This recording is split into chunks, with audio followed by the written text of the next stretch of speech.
Shalom, salam sejahtera Bapak Ibu yang dikasihi Tuhan. Senang bisa berjumpa lagi dalam renungan hari ini. Sebelum kita membaca dan merenungkan firman Tuhan, mari kita berdoa. Kami mengucap syukur kepadamu ya Tuhan, ada kesempatan bagi kami mendengarkan kebenaran firman-Mu.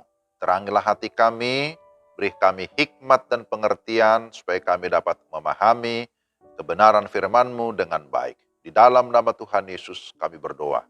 Amin. Pembacaan firman Tuhan dari Kolose pasal 1 ayat yang ke-10.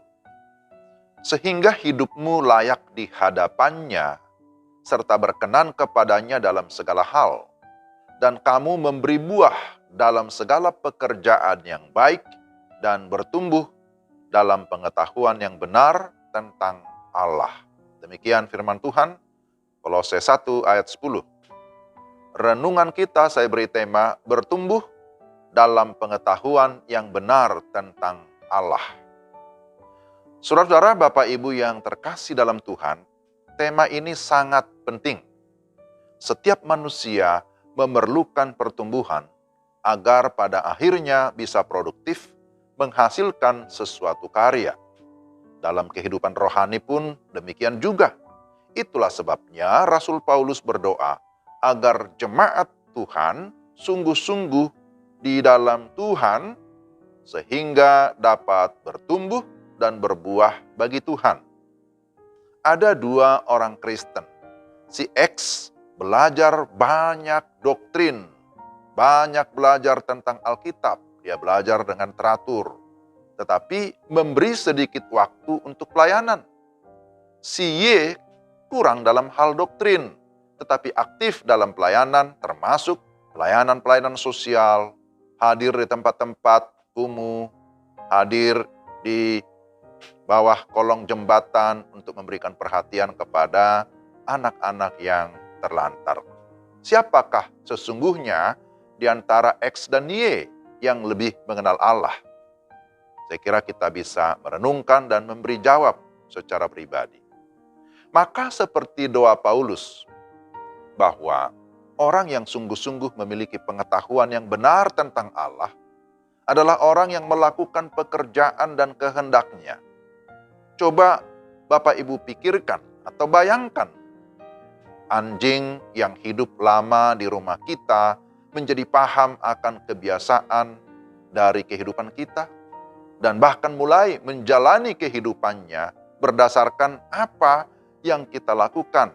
Misalnya, dalam hal bangun pada waktu tertentu, berjalan ke tempat makan, dan seterusnya. Peliharaan kita dapat mengenal kita. Saudara, tentunya kita tidak sama dengan anjing peliharaan. Sebab kita berbeda dengan seluruh ciptaan yang lain. Saudara dan saya adalah gambar Allah yang mulia.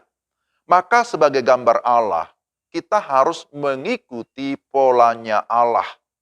Sebagai contoh, ketika kita berdoa, maka ada doa yang diajarkan oleh Tuhan Yesus kepada muridnya, kepada kita. Ampunilah kami akan kesalahan kami, seperti kami telah mengampuni orang yang bersalah kepada kami. Perjanjian yang kita buat kepada Allah di dalam doa ini, itu sangat luar biasa.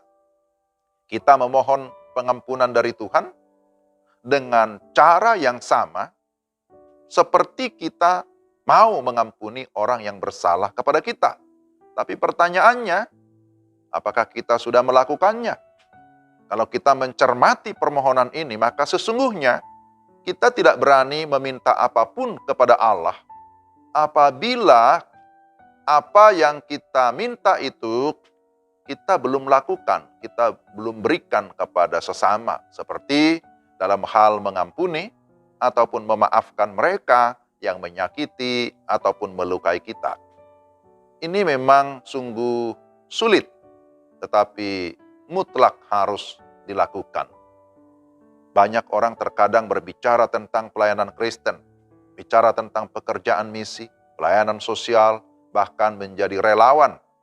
Itu baik, tetapi kekristenan yang sejati harus menjangkau seluruh kehidupan, sehingga ada istilah misi holistik, mencakup jasmani dan juga hal rohani. Koinonia, diakonia, dan marturia haruslah berjalan bersama-sama. Di dalam Allah, kita, pribadi dan kehendak, bukanlah dua entitas, tetapi satu kesatuan. Jika saudara menghafal seluruh Alkitab, itu belum tentu menjamin saudara sudah mengenal Allah. Tetapi dengan melakukan kehendaknya, pengetahuan dan pengenalan akan Allah akan bertumbuh di dalam diri saudara. Sama seperti seseorang tidak bisa menerbangkan pesawat hanya dengan pengetahuan teori, tetapi dia harus praktek langsung bagaimana menerbangkan pesawat itu.